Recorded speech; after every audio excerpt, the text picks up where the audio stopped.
What we saw from the lab, first off, is that when things are in the air, the acceleration doesn't change.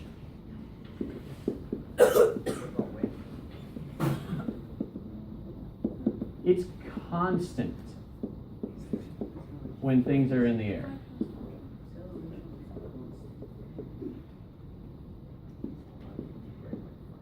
And that's because gravity keeps pulling on it consistently.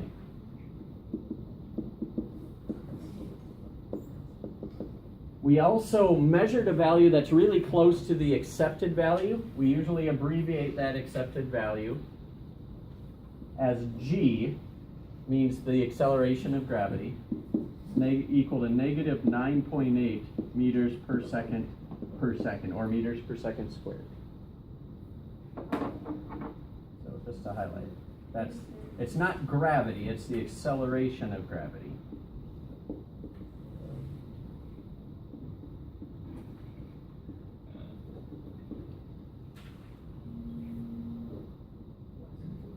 What does that negative mean? No? I have a question. Okay, what's your question?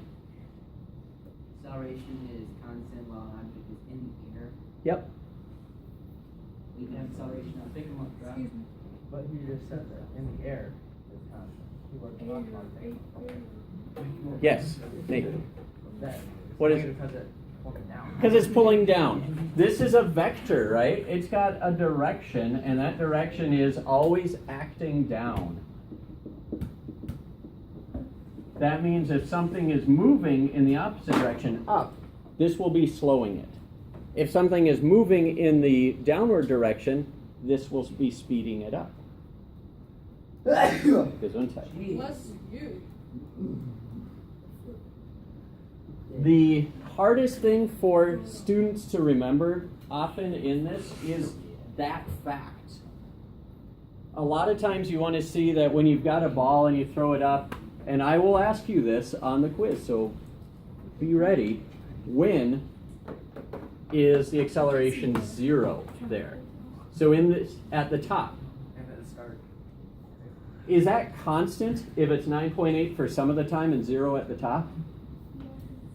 That's not, what does constant mean? No, it's not. Yeah, it is. Because.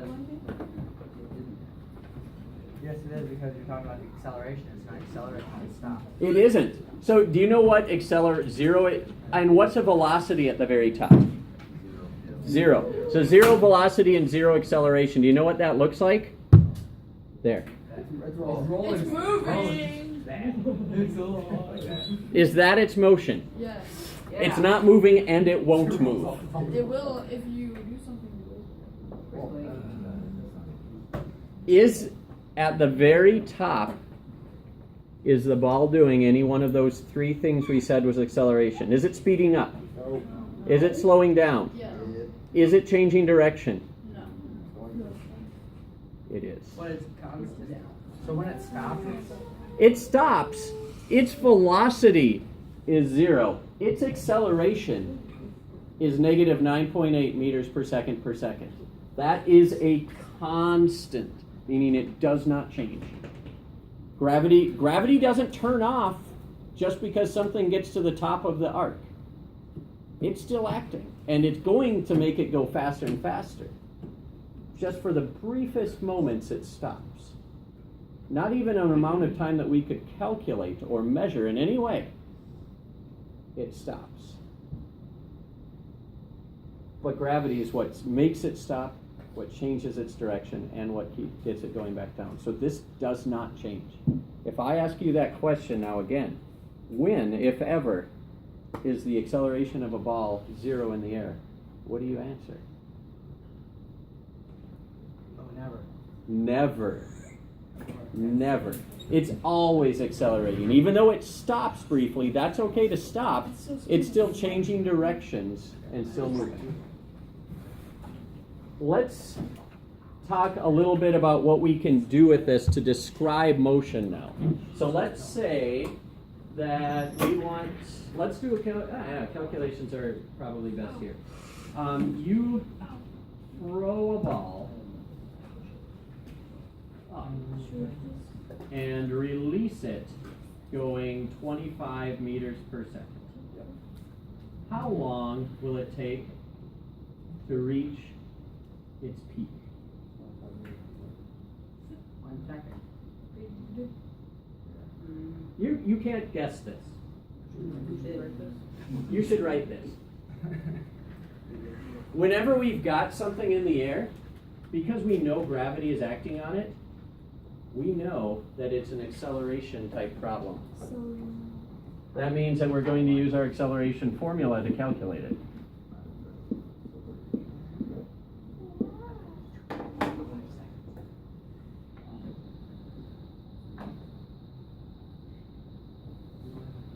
That means that we need to write down the 4 variables.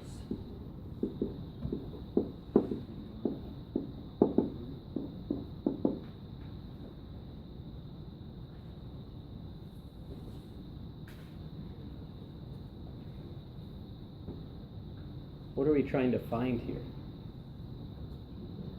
What? The time. How long does it take? So we want to find the time, which means we need to be able to identify all the rest of those, but there's a problem. There's only one number in the question. Yeah. That is acceleration. And then Is that in units of acceleration? Yeah, no, it's not. So would you be All right. What's that?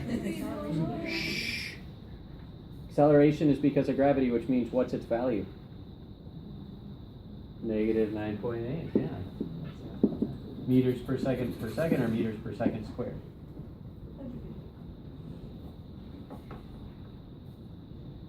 What about the two velocities then? But do you want to throw? How? Why? Start it like this and then do it up. Ah, but we're not counting the part where I'm throwing it. That's really hard to calculate. It depends on how fast my arm moves, and that could really, really vary. Okay, Gideon. Is V2 going to be 0 since you're starting going at 25 meters per second? Yeah, it's released going 25 meters per second, and how do you know it's going to be 0 for V2? Because at its peak, gravity will be pulling it down. And it'll stop momentarily. You got it. At its peak, it stops momentarily. So we know that that's 0 meters per second.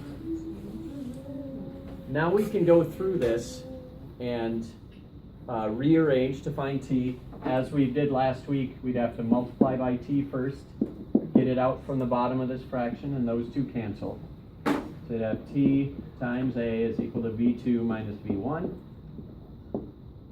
We have to divide both sides by a to get rid of it from here. So we just have t left because those two cancel. v2 minus v1 over a. So let's put answers in. v2 is 0. v1 is 25.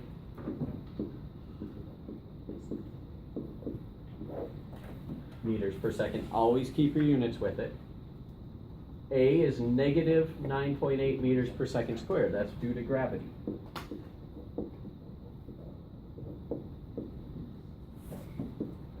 So what do we get when we divide 25 by 9.8? 2.55. How do you know seconds? Because we expect seconds. How do we know we got them? We can cross out meters per second, meters, 1 of the seconds, and we have a per second on the bottom, which flips itself around. 2.55 seconds. So that's how long, and that's releasing it at around 55 miles per hour. So that's probably about as hard as any of us can throw straight up, for sure. That's an awkward throwing motion. Not for sure. About us or like on a big bear? For sure. Next question, let's pretend we drop something. And let it fall for 2.55 seconds. What will its velocity be?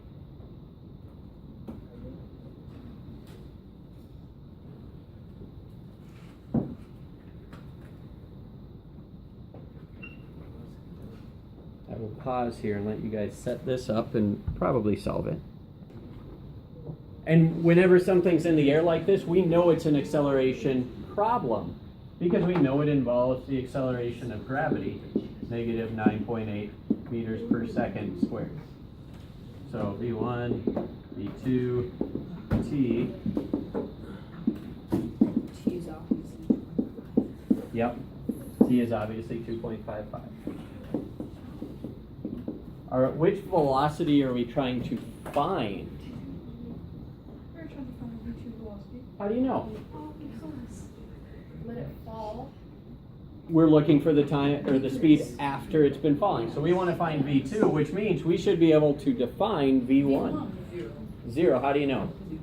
Yeah, if you drop something from you're assumed to be holding it beforehand. So this is 0, and the moment you release it, it's still 0. Okay, so we want to solve this for V2. First step, as usual, multiply both sides by time.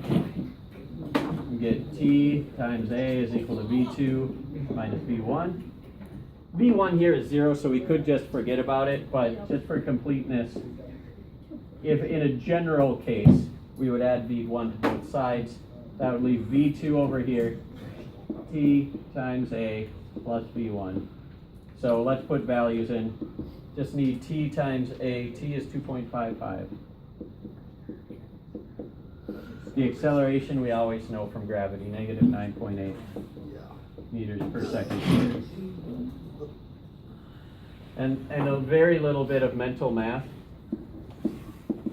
I get negative 25 meters per second. I got negative 24.9. Very close, right? Yeah. Why did I knew that, I could have figured that out without any calculation whatsoever. Why is it a significant speed to us? What's that? Oh, sure. That is. How is it significant in the last problem? That's the acceleration of gravity. No, we know the acceleration. How is 25 meters per second significant? It was in the last problem. I thought that's what you were saying. That's negative. But let's see what it says. So it says that if I release something going 25 meters per second, it will climb for 2.55 seconds.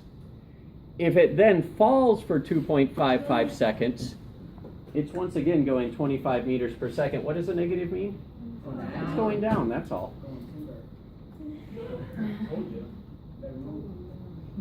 You better dance.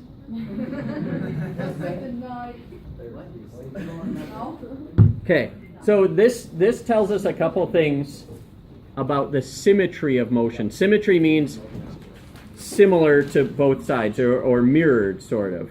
If we look back at our data here, we can see a lot of symmetry in the way up. So this is the ball rising, and the way down, they look like mirror images of each other because they are. My catch might be a little different, but that's dependent on me. This part is really, really consistent. So two things that this finding and this calculation show us. One is that an object takes the same amount of time climbing to a height as it would falling from the same height. Let's write that one down. Takes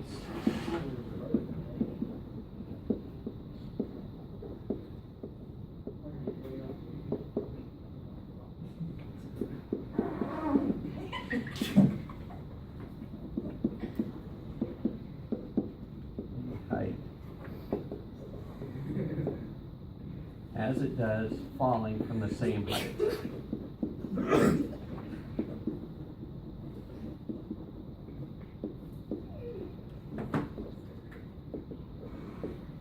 So we saw it took 2.55 seconds to go up, 2.55 seconds to go down. We don't have the ability yet mathematically in the way we're doing it to see if these are the same distances, but they are. It follows the same distance in the same amount of time because the acceleration's the same. And then the other part of this is that the speeds are the same going up and down provided you measure at the same height, just the directions are different. I'll take your question in a minute, Noah.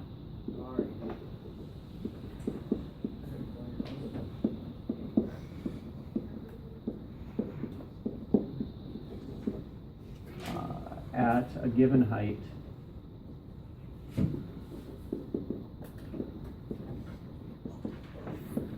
will be the same whether it's going up or down.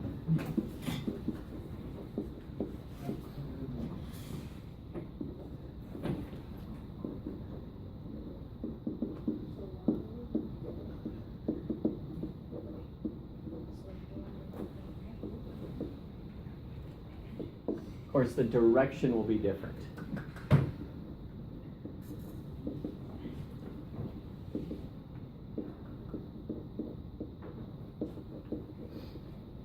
And we show that with a plus or a minus.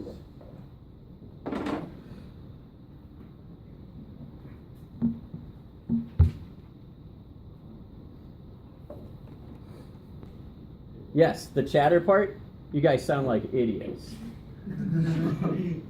Idiots. Idiot. Oh, we've got so much time. I'm going to put another question up here for you. No, I don't. No, you don't have to. Let's picture yourselves, as I often do, at the edge of a cliff.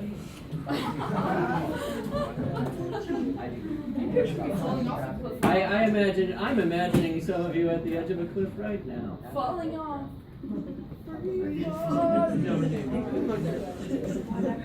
Quiet, please. This is the stuff that sounds like idiocy. The moment I stop talking, you stop it. Just no. You're in high school. Throw a ball upwards over the edge. So the ball is going to be able to fall down the cliff with an initial velocity of 22 meters per second. How fast? No, sorry. What velocity will it have?